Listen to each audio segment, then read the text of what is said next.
you for joining us for the news at noon. I'm Ashley Grams. We start in Southwest Portland. Police have identified the man charged with attempted murder after a shooting on Capitol Highway near the Islamic School of Portland. KGW's Alma McCarty has the details.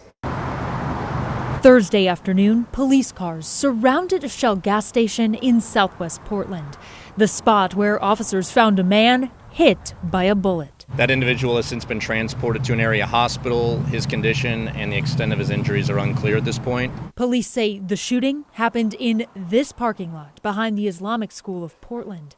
And as the victims showed up at the gas station next door, the alleged shooter, they say, went into the school, which was still in session. Needless to say, they probably heard something, might have seen someone come in. That's troubling. Our hearts go out to those kids, to the staff. Nobody should have to be involved in something like this. Officers say the suspect walked out of the school without incident and was taken into custody. PPB seized his gun and later ID'd him as 42-year-old Noureddin Dib of Beaverton.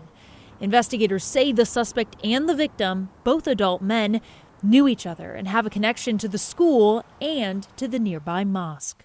In other words, this is a very isolated incident. Chief Bob Day reiterating that message and writing, to be clear, this shooting was not a school shooting or a biased crime. Events like this one are a testament to the critical need for our strong partnership with the Muslim community. Alma McCarty, KGW News. We're getting a look at body camera video from the night Portland police shot and killed a man in the Brentwood-Darlington neighborhood. A warning, while you won't see the man get hit, you will hear the gunshot. The video shows 28-year-old Nicholas Thorne on a balcony of an apartment building on Southeast Lambert October 4th, yelling and making threats. He had what appeared to be a rifle. Police say Thorne shot in the air at one point and told them it was a pellet gun. The video shows negotiators talking with him for half an hour before an officer fired one shot. I really want to hear what you're saying, and I don't want your neighbors to hear all of your business. I just want to give you privacy. Now, it's not clear what Thorne did just before the shot was fired. He died at the scene. Afterward, police confirmed the man had a .22 caliber pellet air rifle.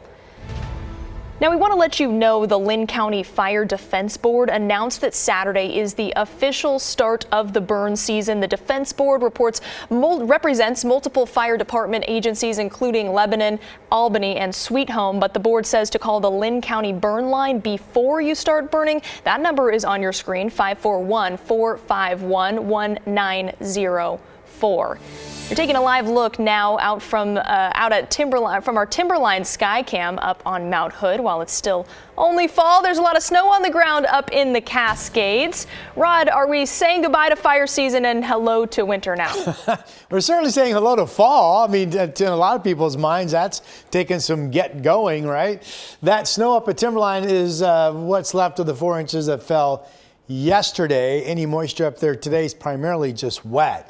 Here's what's going on. Remember, we're looking at a warm push that's producing heavier rain up in Canada and up towards Seattle, and we're kind of on the tail end of this. And I would say we're getting the absolute maximum amount that as a meteorologist has looked possible. You can see in green, we've got some light rain, not only around Portland, but even down towards Salem. In downtown Portland, where KGW is, I would say the ground is damp but not wet. It's been really light stuff, and that's what all the light green shades indicate. Now, here is what Futurecast is showing. It's showing we have another couple hours, maybe a little bit longer. At 4 o'clock, it's mainly showing that little push of light moisture we have now is out of here. And if you're going out tonight, high school football kickoffs generally around 7 o'clock. There's still a chance of some light rain, but really it's looking like it has a good chance of being dry. Cannon Beach, the Reserve Vineyards and Golf Club in Aloha, all seeing a touch of light rain. There's the I-5 area looking up at the Moda Center. Temperatures will be in the 50s to at most reaching 60 degrees this afternoon. Right now, actually, parts of the metro are actually in the 40s. It's a cool noon hour. We'll have your complete forecast coming up. Thanks, Rod. New poll numbers show Democrat Bob Ferguson is leading the race for Washington governor. The Seattle Times, University of Washington, and our sister station King 5 commissioned the survey, asking 700 likely voters who they would pick if the election was today. Ferguson, the state's attorney general, polled at 50%. Former Republican Congressman Dave Reichert got 34% of votes, and 16% of voters are still undecided. When voters were asked who they trust more on key issues, Ferguson led in every category, with his most commanding lead in the area of reproductive rights. Reichert is the former sheriff of King County. He had his strongest showing on the issue of public safety, but still trailed Ferguson in that area by 14 points.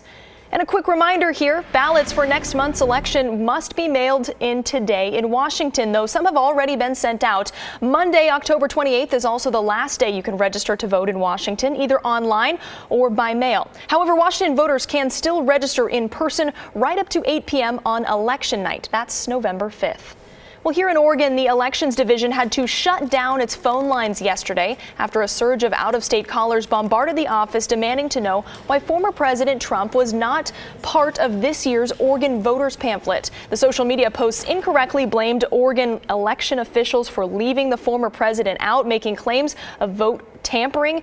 But as we've been reporting, the Secretary of State's office and the state Republican Party say Trump's campaign decided not to submit a statement for the pamphlet. Keep in mind, former President Trump and his running mate J.D. Vance are still on the Oregon ballot.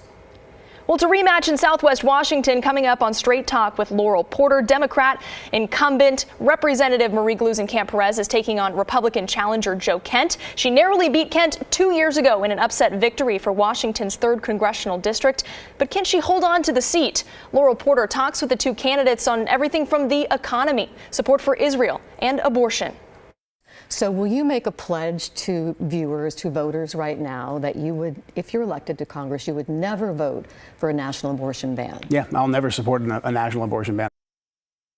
Plus, who they think our next president should. You're a Democrat. The top of your ticket is Kamala Harris. As far as I know, you have not endorsed Kamala Harris. Will you endorse her now? No. Why not? No. It is not my job to tell people how to vote. But you won't endorse her. Will you vote for her? Will you vote for Kamala Harris? People that I Marie, love. I need to ask. Will you vote for Kamala Harris? I know what my values are. For a final thought to share. You can watch Straight Talk with Laurel Porter right now on KGW Plus, on our KGW YouTube channel, or catch it Sunday and Monday night here on KGW.